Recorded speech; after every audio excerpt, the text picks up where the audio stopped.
আমি আয়াতের অর্থ এভাবেই বুঝেছি যে এই জীবন হিসাবে জীবনের যত দিক আর বিভাগ আছে, সকল দিক এবং বিভাগেরই উত্তম আদর্শ আল্লাহ তাআলা রসুলের জীবনে পঞ্জীভূত করে দিয়েছেন। সুবহানাল্লাহ।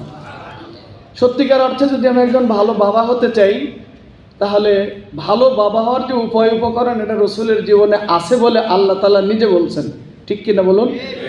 যদি আমি একজন ভালো প্রতিবেশী হতে চাই, কিভাবে ভালো প্রতিবেশী হওয়া যায় এটা রসুলের জীবন থেকে খুঁজে পাওয়া যায়।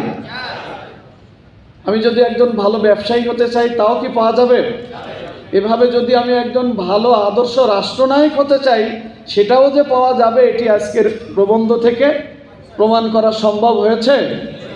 সম্মানিত ভাইরা, এই কথার অর্থই হলো জীবনের যত দিক আর বিভাগ আছে, আমার ব্যক্তি জীবন থেকে শুরু করে আন্তর্জাতিক জীবন, আমার রান্নাঘর থেকে শুরু করে আমার সংসদ ভবন পর্যন্ত যদি সুন্দর সার্থক জনকল্যাণে পরিচালিত করতে চাই, তাহলে সকল আদর্শ আমরা রাসূল করিম সাল্লাল্লাহু আলাইহি সাল্লামের জীবনেই পেতে।